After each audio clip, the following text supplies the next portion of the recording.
जरा सोचिए, एक अफसर जिसने अपने दम पर लाखों स्टूडेंट्स को मोटिवेट किया, जो सोशल मीडिया पर अपनी सादगी और ईमानदारी के लिए मशहूर है, लेकिन अचानक वही अफसर एक ऐसे विवाद में घिर जाता है जहां 51 करोड़ का जुर्माना घटकर सिर्फ 4000 रह जाता है। क्या ये सच में कोई घोटाला है या फिर ये एक अफसर के खिलाफ चलाया जा रहा सोशल मीडिया ट्रायल? आज हम बात करेंगे उस IAS अधिकारी के जिनका नाम पूरे देश में सबसे ज्यादा चर्चा में है, नागार्जुन बी गौड़ा, और साथ ही उनकी पत्नी और मशहूर IAS अफसर सृष्टि देशमुख की, जो आज युवाओं के लिए एक इंस्पिरेशन बन चुकी हैं। नागार्जुन गौड़ा ये वही अफसर हैं जिन्हें लोग उनके शांत स्वभाव और कर्तव्यनिष्ठ छवि के लिए जानते हैं, लेकिन हाल ही में सोशल मीडिया पर एक खबर ने सबको चौंका दिया। मामला था मध्य प्रदेश के हारदा जिले का, जहां एक माइनिंग कंपनी पर 51 करोड़ रुपए का जुर्माना लगाया गया था।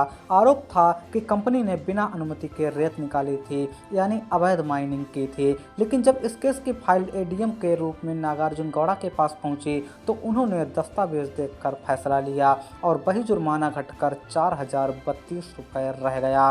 बस फिर क्या था, सोशल मीडिया, न्यूज़ चैनल और हर जगह हलचल मच गई। लोग कहने लगे क्या ये ईमानदार अफसर किसी दबाव में आ गए? लेकिन नागार्जुन भी चुप नहीं रहे। उन्होंने खुद सामने आकर इस पूरे विवाद का जवाब दिया। उन्होंने कहा कि ये फैसला किसी दबाव में नहीं बल्कि पूरी कानूनी प्रक्रिया के बाद लिया गया। तहसीलदार की जो रिपोर्ट पहले बनी थी वो अधूरी थी, उसमें पंचनामा या फोटो जैसी कोई ठोस जानकारी नहीं थी। उन्होंने साफ कहा, हमने जो किया कानून के दायरे में रहकर किया। और यही बात आज सबसे बड़ी चर्चा का मुद्दा बन गई। क्या सच में उन्होंने सिस्टम के हिसाब से काम किया या फिर किसी को फायदा पहुंचाने के लिए जुर्माना घटाया? अब बात करते हैं उस इंसान की जिसकी वजह से नागार्जुन गौड़ा का नाम इतना चर्चित है, IAS सृष्टि देशमुख। सृष्टि वो नाम है जिसे आज हर UPSC एस्पिरेंट जानता है। उनके इंटरव्यू, उनकी वीडियो, उनकी मोटिवेशनल बातें हर उस बच्चे तक पहुंची है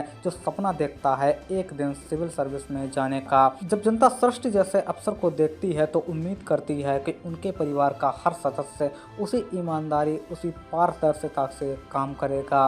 यही कारण है जब नागार्जुन पर ये विवाद उठा तो लोगों की दिलचस्पी और ज़्यादा बढ़ गई, क्योंकि ये सिर्फ एक केस नहीं था, उन दो अफसरों की छवि से जुड़ा हुआ मामला था जिन्हें लाखों युवा अपना रोल मॉडल मानते हैं। लेकिन आखिर सच क्या है ये तो जांच से ही साबित होगा। लेकिन इतना जरूर है कि इस घटना ने हम सबको एक सबक दिया कि लोकप्रियता सिर्फ तालियों की आवाज नहीं होती, वो जिम्मेदारी का बोझ भी साथ लाती है। नागार्जुन और सृष्टि जैसे अफसर युवाओं को सिखाते हैं कि अगर आप मेहनत से आगे बढ़ें तो ईमानदारी की रक्षा करना उतना ही जरूरी है जितना सफलता पाना।